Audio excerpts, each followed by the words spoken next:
말씀 함께 보도록 하겠습니다. 신약 성경 고린도전서 12장 27절에서 30절까지 말씀입니다. 한 절씩 교독하시고 마지막 절은 다 같이 읽도록 하겠습니다. 너희는 그리스도의 몸이요 지체의 각 부분이라. 하나님이 교회 중에 몇을 세우셨으니 첫째는 사도요, 둘째는 선지자요, 셋째는 교사요, 그 다음은 능력을 행하는 자요, 그 다음은 병 고치는 은사와 서로 돕는 것과 다스리는 것과 각종 방언을 말하는 것이라. 다 사도이겠느냐, 다 선지자이겠느냐, 다 교사이겠느냐, 다 능력을 행하는 자이겠느냐. 다 병 고치는 은사를 가진 자이겠느냐, 다 방언을 말하는 자이겠느냐, 다 통역하는 자이겠느냐. 아멘. 우리 모두의 공통점은 이제 신앙생활을 하는 사람이라는 것입니다. 우리가 예배 시작을 할 때 함께 고백하는 것이 무엇이냐면 사도신경을 고백합니다. 수요 예배 온라인으로 하지만 간단하게 할 수 있지만 꼭 빠지지 않는 것이 사도신경 고백을 합니다.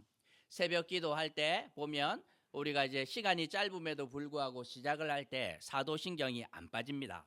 왜 그러하냐면 우리는 같은 신앙을 고백하는 사람들입니다 하는 선언과 같기 때문입니다. 그래서 세상 사람들은 우리를 향하여서 믿음이 있는 사람이라 하는 뜻으로 신자 혹은 거룩한 무리라는 뜻의 성도라는 이름을 갖다 붙입니다. 하지만 우리를 향한 또 다른 이름이 있으니 교인입니다. 교회를 다니는 사람이라는 뜻이겠지요. 이 말에서 알 수 있듯이 우리는 우리 신앙의 가장 중요한 곳에 교회가 있음을 우리는 알 수 있습니다. 교회의 시작이라고 할 수 있는 성막이 어디 있었냐면 이 보면 저 이스라엘의 12지파가 이렇게 진을 칠 때 저쪽 귀퉁이에 있지 않고 그 정중앙에 있습니다. 절 이런 거 찾아가 보면 어디에 있냐면 사람이 사는 곳과 완전히 동떨어져 있지요. 물 좋고 산 좋고 이런 데 막 깊은 데 이렇게 있지만 교회는 항상 사람들이 살아가는 성도들이 살아가는 일상의 삶의 중심에 떡하니 들어와 있습니다. 그래서 신앙생활을 잘하기 원한다면 교회 생활을 잘하는 사람이 신앙생활을 잘한다 할 수 있습니다. 교회 생활을 잘하기 위해서 어떻게 하면 좋을까 생각을 해보면 교회가 어떤 곳인지를 잘 알아야만 이 교회 생활을 잘할 수 있습니다. 그래서 오늘 본문을 통해서 교회가 도대체 어떤 곳인지, 그리고 이 교회가 어떻게 세워지는지, 그리고 교회 안에서 어떤 일이 일어나고 있는지 함께 묵상하며 교훈을 얻으려고 합니다. 바울은 27절을 시작을 하면서 이렇게 말하는데 여러분은 그리스도의 몸이요 그 몸의 지체입니다 이렇게 말씀합니다. 여기서 바울은 고린도 교인들을 향하여서 뭐라고 말하냐면 당신들은 하나님의 몸이나 마찬가지입니다 하고 가르치는 것이에요. 제가 외국에 여행 갔다가 이 길거리에서 강도를 만났다 그러면 뭐 대사관에서 조사는 나올 수 있지만 제가 강도 만난 사건으로 대한민국과 그 국가 간에 전쟁이 일어난다 뭐 그 어림도 없습니다. 그런데 이제 만약에 미국의 외교관이 어디 중동 이런 데 가서 길 가다가 폭행을 당했다 하면 어떻게 되겠습니까? 여차하면 외교 분쟁을 넘어서 전쟁을 일으켜도 뭐라고 할 수 없습니다. 왜냐하면 외교관을 건드렸다 하는 것은 그 나라를 건든 것이나 마찬가지이기 때문입니다. 교회는 전대로 그냥 단순한 사람들의 모임이 아니라 우리가 신앙을 고백하는 순간 놀라운 일이 일어나는데 신앙을 고백하는 순간 하나님의 몸이 되는 신비로운 일이 일어납니다. 어렵지 않습니다. 서로 다른 남녀가 평생에 이렇게 살아가다가 사랑을 고백하는 순간 어떤 일이 일어나냐면 그것으로 부부가 되고 하나가 되지요. 그 순간 더 이상 내 몸은 내 것이 아니라 이 배우자의 것이 되고 부부 사이에서는 세상에서 일어나는 그 법칙과 완전히 다른 법이 작동합니다. 이해관계 때문에 움직이는 것이 아니라 오직 사랑이 작동하는 독특한 관계가 만들어지는데 교회는 우리가 살아가는 세상 속에 있지만 하나님의 나라가 임재하는 곳이라고 성경은 말씀하고 있습니다. 제가 자주 비유를 드는데 외국 대사관이 그렇습니다. 보면 저쪽 한남동 이런 데 가보면 외국 대사관들이 들어왔는데 그래도 좀 돈이 있는 나라들은 그래도 멀쩡한 빌딩 하나 가지고 있지만 돈이 없는 나라들은 새 들어 있어요. 그냥 건물에 뭐 한 층, 한 칸 새 들어 있는데 깃발 하나 이렇게 꽂아 놓은 것이 전부이지만 그런데 함부로 거기 건들면 큰일 나요. 함부로 손댔다가는 뭐 그냥 외교적인 문제가 되기도 하고 거기는 뭐 조그만한 공간처럼 보이지만 대한민국 법이 적용되지 않고 그 나라의 법이 적용되는 치외 법권 지역입니다.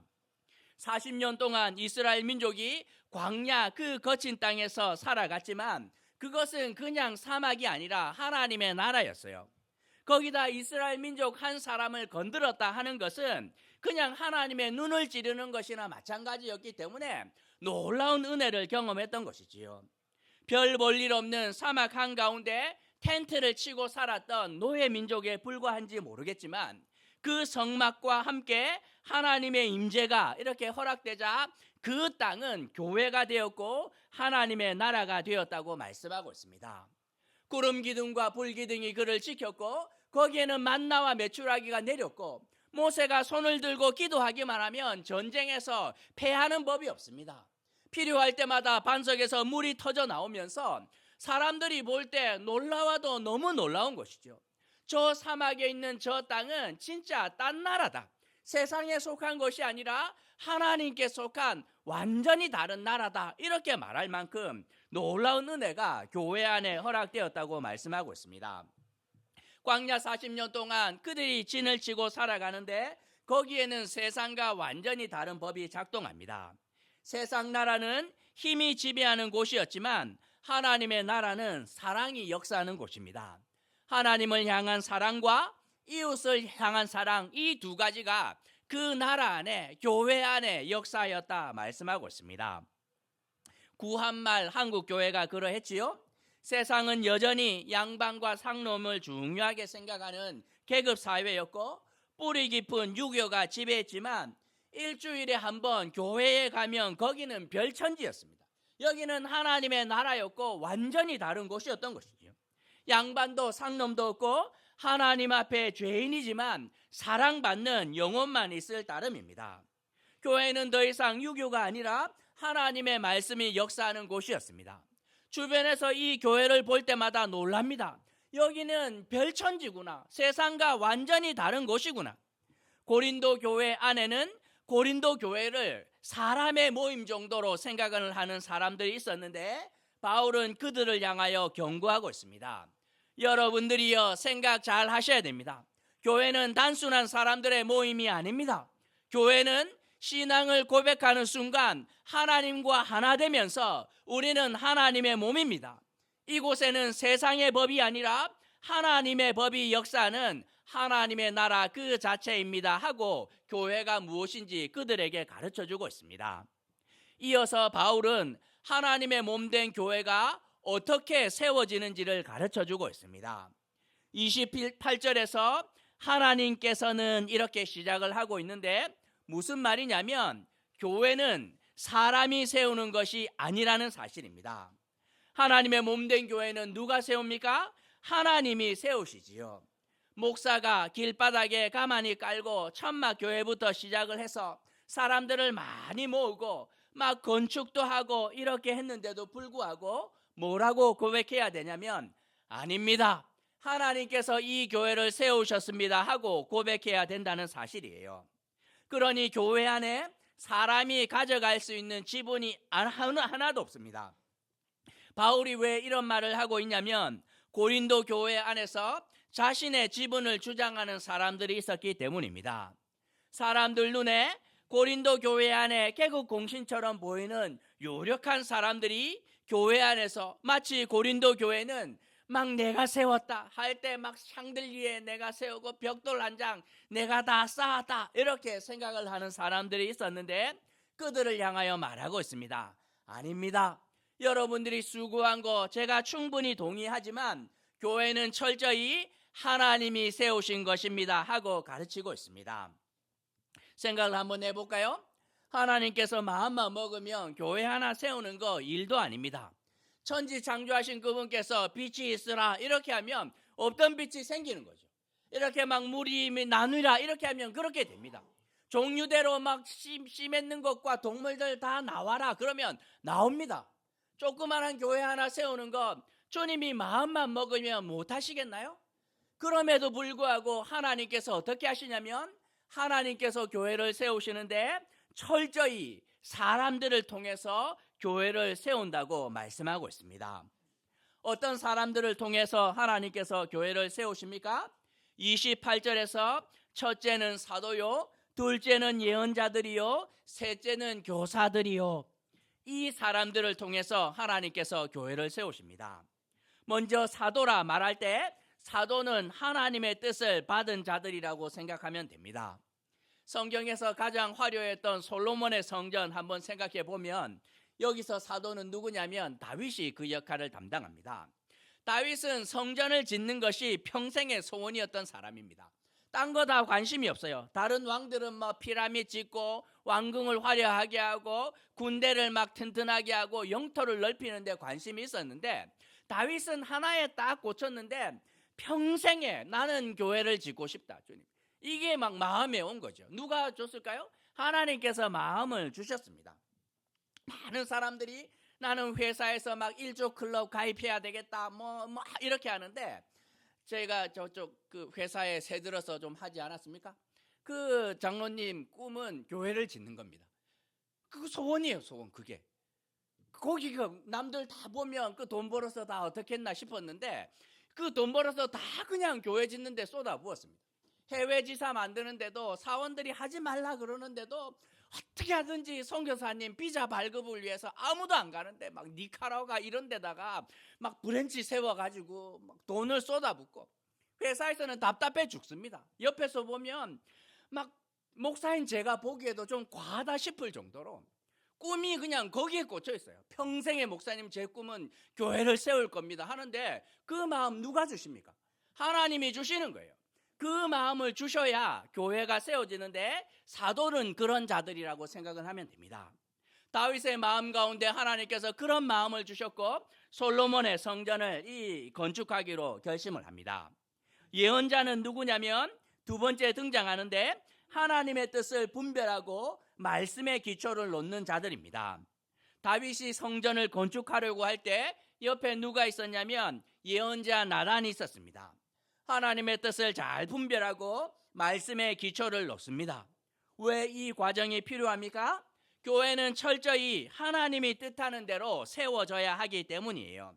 다윗이 건축비 혼자 다 내고 마음만 먹으면 뭐 하나 건축하는 거 어렵지 않습니다. 하지만 예언자 나단이 와서 막습니다. 왕이시여, 하나님이 그거 원하지 않습니다. 당신의 아들 솔로몬에게 그리고 원하는 모든 사람들이 이 성전을 짓는데 동참하기를 원하십니다 하면서 하나님의 말씀으로 잘 분별하고 말씀의 기초를 놔줍니다. 만약 다윗이 혼자 성전을 다 지었다 하면 사람들이 어떻게 생각하겠습니까? 다윗 정도 되는 사람들만 교회를 세울 수 있구나. 우리 같은 사람은 교회 세우는 거 엄두도 못 낸다 하지 않았겠어요? 다윗이 모든 것을 준비하였지만 다윗에 비하면 솔로몬은 출신부터 태생까지 다윗과 비교할 수 없는 참 연약한 어린 왕이었는데 솔로몬에게 그 일을 맡깁니다. 그리고 솔로몬은 어떻게 하냐면 원하는 모든 자들이 이 교회를 세울 수 있도록 동참하도록 하자 많은 사람들이 깨닫지요. 하나님의 교회는 특별한 사람들만 세울 수 있는 것이 아니라 믿음만 있으면 누구든지 가능하구나 하면서 예언자를 통해서 교회는 말씀 위에 철저히 세워지도록 하나님께서 이렇게 합니다. 교회가 시작될 때 꼭 필요한 자들이 사도들과 예언자입니다. 어울린 교회 세워질 때 어떻게 했습니까? 이렇게 보면 누군가 마음에 막 뜻을 이렇게 받아서 그 소망교회에서 막 뿔뿔이 흩어져 나와서 막 다른 교회 다 가나 이러고 있었는데 누군가의 마음 가운데 막 교회를 세워야 되겠다 하는 이런 마음을 줍니다. 그러자 어떻게 저기 어떻게 방사선과에 모여가지고 막 복작복작 요렇게 할 때 누가 오냐면 예언자가 옵니다. 이 보면 누가 옵니까? 이전도사님 오죠. 이재학 목사님 오셔서 그 예언자 역할을 하는 거예요. 말씀으로 이렇게 돕고 기성교회는 그 두 가지를 오 목사님하고 저하고 감당한 거죠. 뜻도 받았고 우리는 이제 말씀으로 이렇게 하는데 예언자와 사도들의 역할이 되게 중요한데 이들의 공통점은 하나님의 말씀을 심는 자들이라고 생각하면 됩니다.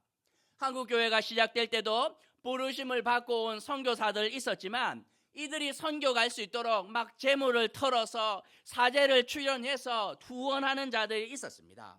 이들이 함께 복음의 씨앗을 심는 것으로 교회가 시작되었는데 하지만 사도와 예언자 이 둘로는 충분하지 않습니다. 복음의 씨앗을 심는 것으로는 충분하지 않고 물을 주는 자들이 필요한데 세 번째 등장하는 교사들입니다. 이들은 사도들과 예언자들이 심은 것에 물을 주는 자들입니다. 한국 교회가 시작될 때 누가 있었냐면 선교사와 후원자들만 있는 것이 아니라 수많은 조사들이 있었어요. 조사, 도울 조자 쓰는 돕는 사람들인데 성경교사입니다. 선교사 혼자 여러 교회와 넓은 지역을 순회해야 되는데 교회 안에 막 교인들은 몰려오는데 선교사님, 목사님 한번 볼 기회가 만만치가 않아요. 그런데 먼저 믿은 자 가운데 앞선 걸음 가운데 있었던 이 사람들이 선교사님은 도저히 할 수 없는 일을 감당합니다. 성실하게 말씀을 가르치고 돌보는 그 목양의 일을 감당하지요. 목사가 이렇게 강의를 하면 참 이렇게 뭐 나쁘지 않을 수 있지만 때로는 먼저 배운 분들이 도와줘요. 막 물어봅니다. 집사님, 목사님이 뭐라 했는데 저 이해를 못합니다. 했더니만 이 집사님 앉혀놓고 집사님 그거는 이런 뜻입니다. 할 때 오히려 성도가 성도를 가르쳐 줄 때 훨씬 더 귀에 쏙쏙 들어오는 경우가 있습니다. 조사들이 그런 역할을 합니다. 수많은 성경 교사들이 사역자와 예언자들은 할 수 없는 그 일을 그들의 필요를 따라 그들의 눈높이를 따라서 열심히 도와주는데 이 사역자들이 뿌렸던 씨에 물이 더해지면서 결국에는 이 싹을 틔우고 자라면서 다양한 열매들이 맺히게 됩니다.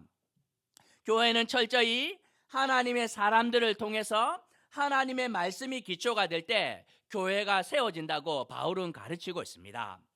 고린도 교회를 돌아보면 사실 바울이 고린도에 처음 왔을 때 교회 세울 마음이 없었습니다.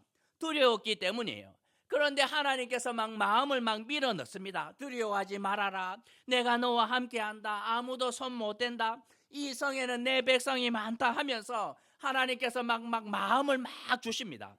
그리고 또 누구를 보내냐면 실라와 디모데, 거기다가 브리스길라 아굴라에 거기다가 회당장 그리스도까지 보내시면서 바울이 심은 것에 물을 주고 가꾸는 사람들이 등장하자 그 땅에 교회가 세워졌다고 말씀하고 있습니다.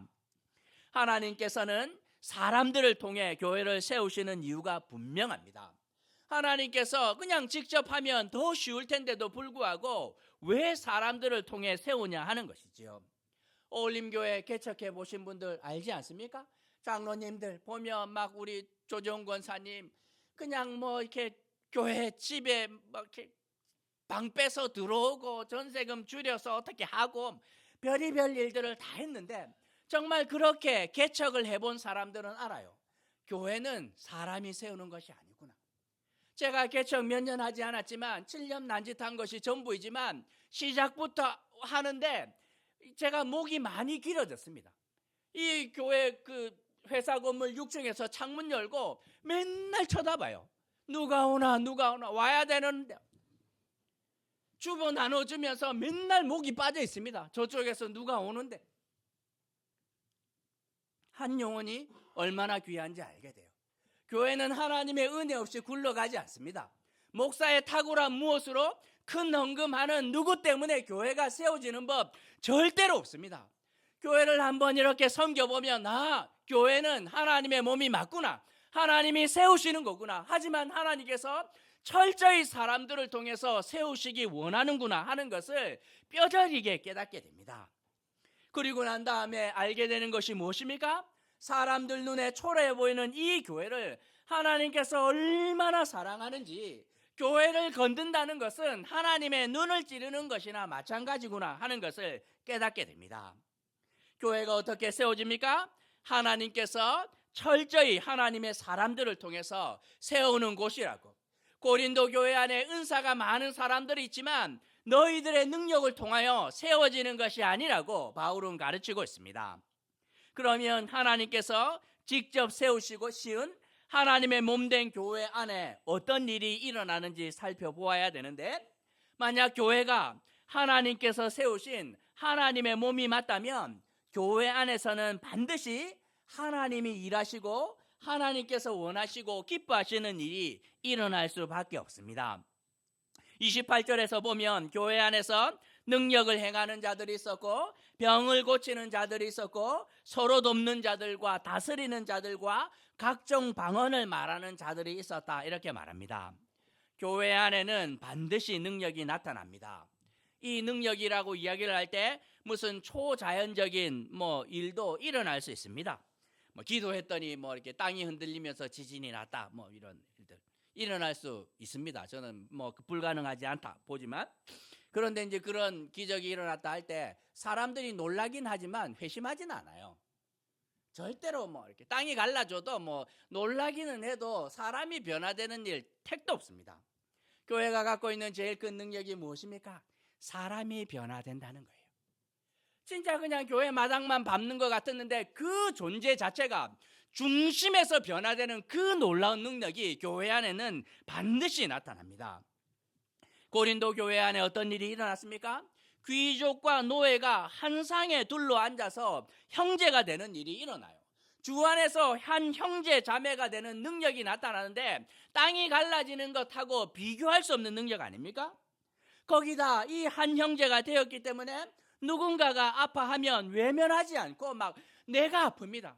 교회 안에 어느 집사님이 아팠다 이렇게 하는데 내가 아파서 어쩔 줄을 몰라요. 교회 단독방에 이렇게 누가 아픕니다 이렇게 하면 웬만하면 신집사님이 전화합니다. 신집사님. 왜 전화할 것 같아요? 근무 시간도 아닌데 형제 자매이기 때문이에요.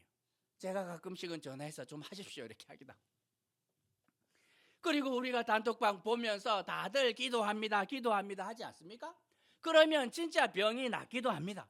병 고치는 능력들이 막 나타나요. 그리고 돕는 자들이 교회 안에 늘어나는데, 여기서 서로 돕는다 하는 이 돕는다는 말은 짐을 대신 진다라는 뜻입니다. 내 짐이 아니기 때문에 내가 안 져도 돼요. 그 형제가 감당해야 되는 짐인데도 불구하고 교회 안에서 사랑하기 때문에 어떻게 하냐면 기꺼이 그 짐을 대신 집니다. 집사님, 그 일 제가 대신 할게요, 대신 갚을게요 하면서 대신 짐을 지는 일이 교회 안에서 막 일어납니다. 그리고 교회 안에 다스리는 자들이 있었는데, 여기서 다스리다 할 때 에헴 하면서 원로원에서 이렇게 하는 것처럼 보이지만 그렇지 않습니다. 여기서 다스리는 사람은 배에서 항로를 유지하는 키잡이를 말합니다. 인생이 어디로 가야 될지 막막할 때 이 사람에게 찾아가면 이분이 기도하면서 그 상황을 하나님의 말씀 앞에서 기가 막히게 분별해 주는데, 선명해도 너무너무 선명하지요. 교회 안에 이런 분들이 있어요. 어떤 권사님 찾아갔는데 문제가 생기면 갖고 가면 말씀으로 한마디 턱 던지는데 기가 막혀요. 방향이 이 방향이구나 하고 인생의 키를 탁 잡을 수 있는데, 그런 사람들이 교회 안에 있었다는 말입니다. 거기다 각종 방언으로 기도하는 사람들은 말할 것도 없고, 이들 중에 누가 최고입니까? 어떻게 이들의 우열을 가릴 수 있습니까? 교회 안에서 다 병 고치기만 하면 짐을 지는 이 돕는 일은 누가 할 것이며, 인생을 분별하고 길을 안내하는 일 누가 합니까? 서로 대신 지지 않으면 그것은 교회가 될 수 없지요. 29절과 30절에서 다 필요해서 하나님의 뜻을 따라 다양한 사람들을 통해서 하나님께서 교회 안에서 일하신다고 바울은 말씀하고 있습니다. 그러니 제발 서로 비교하지 말라고 권면하지요.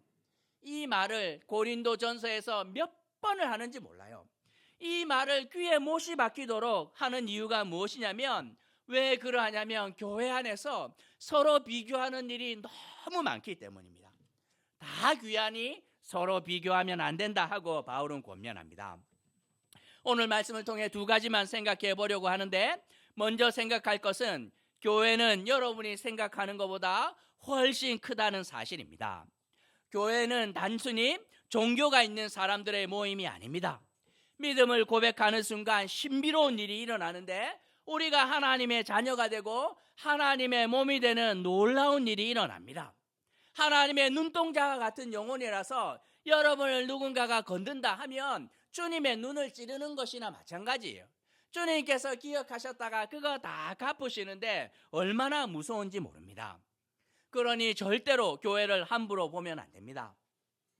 얼마 전 급하게 시골에서 이제 어머님이 전화를 하셨는데 평생에 그렇게 화난 거 처음입니다. 아버지가 이렇게 구치소 들어가실 때도 이 누나가 교회에서 누군가에게 뺨을 맞고 집에 왔을 때도 어머니 화낸 적 없습니다. 기도하면 된다 하고 그냥 기도하셨는데, 그런데 갑자기 이분이 은퇴하신 지가 한참이 지났는데 전화를 했는데 이게 평생에, 제가 50평생에 어머니 그렇게 극대노한 거 처음이었습니다. 그래서 너 언제 시간 되냐, 운전을 좀 해야 되는데 내가 어디 좀 갈 데가 있다 하는데 무서웠어요. 그래서 어머니 제가 다음 주 화요일 정도 돼야, 그래서 알았다 꼭 와라 하고 이제 끊었는데, 이렇게 나중에 알아봤더니만 이 교회 안에 심각한 문제가 일어난 거죠. 이게 보면 어머니가 시골 교회에 이렇게 섬기는데 교회를 신실하게 사역하였던 여 전도사님이 은퇴를 하시게 되었는데, 그 성도 중에 늦게 신앙생활 하신 할머니 한 분 계세요. 90이 넘었는데 그분이 은퇴하는 여 전도사님을 붙들고 내 죽거든 가서 이러면서 붙드는 거예요. 전도사님, 제 장례까지는 치르고 가셔야 됩니다. 붙들었더니만 이 전도사님이 떠날 수가 없는 거죠. 집사님, 제가 그렇게 하겠습니다 하고 그분이 은퇴하였지만 그 교회를 계속 섬기기로 하였고, 교회가 은혜롭게 상의하고 이분의 처우와 뭐 이런 것들을 다 결정을 했는데, 그것을 이 노회장님이, 목사님이 오셔서 뒤집어 엎었는데 엉터리로 이렇게 한 거죠. 어머니가 그 이야기를 듣고 완전 극대노하는 거죠. 어떻게 주님의 몸된 교회를 당신이 이럴 수가 있냐. 남편도 목사고 아들도 목사인데 내 못 참는다. 이게 목사건 누구건 주님의 몸된 교회를 건드는 건 내가 견딜 수 없다 하고 극대노한 거예요. 그 교회 이름이 일신교회입니다. 일신교회. 일신교회인데 신자는 뭐 믿을 신자겠고 일자는 둘 중 하나 아니겠습니까? 한일 아니면 날일일 텐데 어느 거 해도 뭐 비슷비슷합니다. 믿음은 하나다, 뭐 그죠? 하나의 뭐 유일한 믿음이다 하고 날마다 믿음으로 산다, 이런 고백으로 뭐 세워진 교회가 아닐까 추측하는데, 저희 외할아버지가 다니던 교회가 있었는데 이 교회가 약간 신학이 이렇게 삐딱한 선을 탑니다. 그래서 저희 외할아버지가 뭐 갑자기 담배를 막 태우시고, 그 다음에 이 교회에서 제사도 허용하고 술 먹는 거 뭐 도박 이런 것까지 약간 좀 이렇게 자유롭게 되자 저희 외할머니가 저 교회는 구원이 없다 이러고 이제 짐 싸들고 나온 거예요. 그래서 일신교회 그렇게 막 신앙을 고백하는 무리들가 생겼는데, 이분들은 평생에 80평생 90평생 살아보니 선명해도 너무 선명한 거죠. 믿음으로 사는 자와 믿음으로 살지 않는 자, 교회 안에 있는 자와 교회 밖에 있는 자의 삶이 달라도 너무 달랐고, 교회가 갖고 있는 영광과 능력이 얼마나 큰지 알았기 때문에 이 교회를 누가 흔든다, 이거는 상상치도 못하는 할머니들이었던 거예요. 파평윤씨 이렇게 모여 사는 집송촌입니다. 웬만한 대학 가서는 플랜카드 걸지도 못해요. 동네 박사 넘칩니다. 누가 박사 받았다 그러면 신경도 안 써요. 다 뭐 손주들 가운데 다 박사고 뭐 연탄공장 사장이고 섬유회사 사장이고, 웬만해서는 명함도 못 내민데 80평생 90평생 살아보니 이분들의 삶에 너무 분명한 게 있어요. 다 성공할 줄 알았는데 한 뭐 70, 80 지났는데 손주들이 다 할머니들이 키워요. 물어봤더니만 이혼하고 다 뿔뿔이 흩어져서 부모가 자식 새끼를 키울 수 없어서 그냥 할머니들한테 다 맡고 갑니다. 잘 나가는 줄 알았는데 어느 순간 막 연탄 공장 다 문 닫고 섬유 공장 문 닫고, 살아남은 회사 하나 있었으니 다 일신교회 출신들. 너무 분명한 거예요.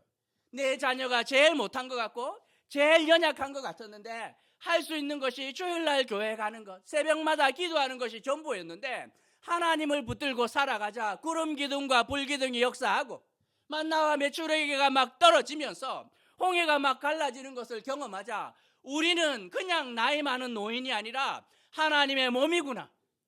아무도 알아주지 몰라도 정말 여기는 하나님의 능력이 역사하는 하나님의 몸된 교회구나 하는 것을 깨닫습니다. 새벽에서 모여서 할머니들 기도하는데 기도의 능력이 저쪽 영국에까지 미국에까지 안 가는 데가 없어요. 결국 그분들이 고백하는 것이 무엇입니까? 결국 목사님 믿음이 이깁더라. 하나님이 일하십디다. 이런 고백이 그분이 너무 막 분명한데 그런 교회를 목사님이 와가지고 함부로 건드렸다가 난리가 난 거예요. 그래서 다음 주 화요일 찾아갑니다. 시간 빼십시오 했는데 이 노장님이 놀라가지고 그분이 직접 오셨죠. 막 성난 할머니들 5분 앉아 있는데 막 사죄를 하고, 얼마 전에 다시 내려갔는데 이 전도사님이 비하인드 스토리를 알려주셨습니다. 목사님, 우리 교회 반대하는 분들 2분이 딱 계셨다는 거예요.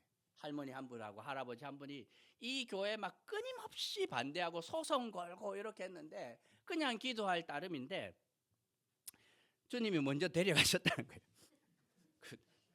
아주 60대 70대 아주 그 동네에서 너무 젊으신 분들인데 그렇게 건강하신 분들 그냥 한순간에 막 너무 무서웠다는 거예요. 그런 기도 한 적도 없는데 그냥 주님의 몸된 교회를 이렇게 했는데 그냥 눈을 찔렀다 이거 아닙니까? 참지 않습니다. 주님께서 오래 기다리지만 정말 주님의 몸된 교회로 함부로 대할 때 주님이 드러내시지요. 누가 건드렸나 하면서 광야에서 법궤와 함께하는 그 하나님이 역사할 때 누가 그걸 막을 수 있습니까? 아무도 막을 수 없어요. 하나님이 기뻐하시는 교회는 세상이 감당할 수 없다고. 그래서 절대로 교회를 함부로 보면 안 된다고. 여러분이 생각하는 것보다 교회는 훨씬 더 크다고 성경은 말씀하고 있습니다. 우리가 두 번째로 생각해야 되는 것은 하나님이 기뻐하시는 교회는 사람들의 믿음의 수고 위에 세워지고 성장한다는 사실입니다. 교회 안에 말씀만 있으면 뭐합니까? 순종하고 실천하는 성도가 없으면 소용이 하나도 없어요. 그 반대도 문제입니다. 하나님의 말씀은 하나도 없는데 성도들 마음 가운데 열심만 있으면 이건 뭐 이상한 데로 가기 나름이죠. 2가지 있어야 됩니다. 말씀을 심는 일을 사역자들이 정말 열심히 해야 되는데 여러분들 기도 많이 하셔야 됩니다. 우리 황 목사님하고 저하고 최선을 다해서 설교하고 이렇게 성경을 가르치지만 그냥 저 일은 목사의 일이니 하고 막 괄호 밖으로 빼두면 안 되고 저희를 위해서 많이 기도해 주셔야 됩니다. 목사님들이 길을 잃지 않도록 지금 뭐 나쁘지 않게 설교하지만 더 잘하도록 더 깊은 은혜를 경험하고 날마다 하나님의 은혜를 정말 경험할 수 있도록 여러분 간절히 기도해 주셔야 됩니다. 그리고 우리 교회 안에 많은 성경 교사들이 세워질 수 있도록 기도하시고 노력하셔야 됩니다. 아침 묵상의 성경 아카데미 우리 황 목사님이 열심히 진행하고 있는데 이거 왜 할 것 같아요? 교회 안에 성경 교사를 세우기 위함입니다. 교회 안에 사역자들만 있어서는 소용이 없어요. 우리는 씨를 심는 일 할 수 있지만 물을 주고 가꾸는 일들 누군가 해야 되는데 교회 안에 이 섬기는 자들이 늘어나야 됩니다. 그러면 어떤 일들 일어납니까? 사역자들이 복음의 씨를 심고 교사들이 물을 주면 역사가 나타납니다. 교회 안에서 세상에서는 절대로 경험할 수 없는 능력이 나타나는데 사람들이 변화되는 능력입니다. 세상에서 육신의 병은 의사들이 고칠 수 있지만 영혼의 병, 마음의 병은 그들이 고쳐내기가 쉽지 않아요. 하지만 교회에 왔는데 어떤 일 일어납니까? 진짜 능력이 나타나요. 병 고치는 능력 나타나고 그들의 존재가 바뀌고 변화되고 불평해서 감사하는 삶으로 막 변화되는데 얼마나 놀라운지 모릅니다. 인생의 기로에서 어디로 가야 되나 참 고민할 때마다 교회에 오면 이 성경 교사들 배의 키를 잡은 자들이 등장하면서 기도해보고 인생을 이렇게 알려주는데 인생의 길이 너무나도 선명합니다. 벼랑 끝에서 인생 하나, 가정 하나를 건져내는 것이나 마찬가지예요. 사랑하기 때문에 기꺼이 서로를 위하여서 막 짐을 지는데 그러면 우리는 경험할 수 있습니다. 아, 하나님의 나라 가면 이런 일 일어나겠구나. 여기가 하나님의 나라이며 하나님의 뜻이 임재하는 곳이고 하나님의 나라의 그림자뿐만 아니라 실체가 이런 것이겠구나 하고 맛보게 되는 은혜가 있다고 성경은 약속하고 있습니다. 이런 교회가 참된 교회 아니겠습니까? 우리 교회가 이런 교회가 되기를 정말 하나님이 기뻐하는 교회가 되어서 어느 누구도 감당치 못하는 세상이 감당치 못하는 그런 교회 되어야 하지 않겠습니까? 목사님 우리가 가능할까요? 왜 안 됩니까? 일신교회도 하는데, 그렇죠? 우리 하면 되지요. 여러분들이 결심하면 됩니다. 사역자들을 위해서 많이 기도해 주십시오. 많이 기도해 주십시오. 힘을 다해 말씀을 배우고 그 말씀에 순종하면 충분합니다. 큰 거 하라는 것이 아니에요. 이스라엘 민족이 광야 40년 동안 뭘 했습니까? 아침에 일어나서 만나 줍는 것만 40년 했습니다. 목사님, 저는 다른 건 잘 몰라도 주일에 교회 나오는 거 그거 하나는 제가 잘할 수 있습니다. 딴 거는 몰라도 그것만 하셔도 충분합니다. 그거 하면 나머지는 하나님이 일하시죠. 하나님이 가르치시고 회복시키고 성장시키고 마음도 주시고 능력도 주셔서 하나님께서 원하시는 일들이 여러분을 통해서 온전히 나타나는데 깜짝 놀라는 일들 경험합니다. 평생의 교회에서 받은 것밖에 없었습니다 하는데 어느 순간 날 통해서 사람들이 살아나는 놀라운 역사가 나타나는 것 여러분 볼 수 있습니다. 날이 갈수록 어두워지고 악해지는 세상 속에서 세상의 빛을 밝히는 그 교회로 하나님의 나라의 영광과 능력을 세상에 드러내는 교회가 되어야 하지 않겠습니까? 이를 위해서 사역자들뿐만 아니라 성도들이 하나님과 함께 그 영광스러운 교회를 만들어내고 그 능력을 경험하게 되는 은혜가 우리 어울린 교회에 충만하게 나타나기를 주님의 이름으로 도전하는 것입니다. 우리 말씀 생각하시면서 함께 기도했으면 좋겠습니다. 한국 사회 안에서 한국 교회가 이렇게 지탄을 받은 적이 없습니다. 사건 사고 일어나면 그 중심에 교회가 있고 교인이 있고 목사가 있는데 참 마음이 얼마나 힘든지 몰라요. 어디 가서 제가 막 신부를 밝혀야 될 때 제가 목사입니다 이렇게 하고 난 다음에 꼭 뒤에 한마디가 더 나갑니다. 대신 사과합니다 하는 말이 이어서 나가요.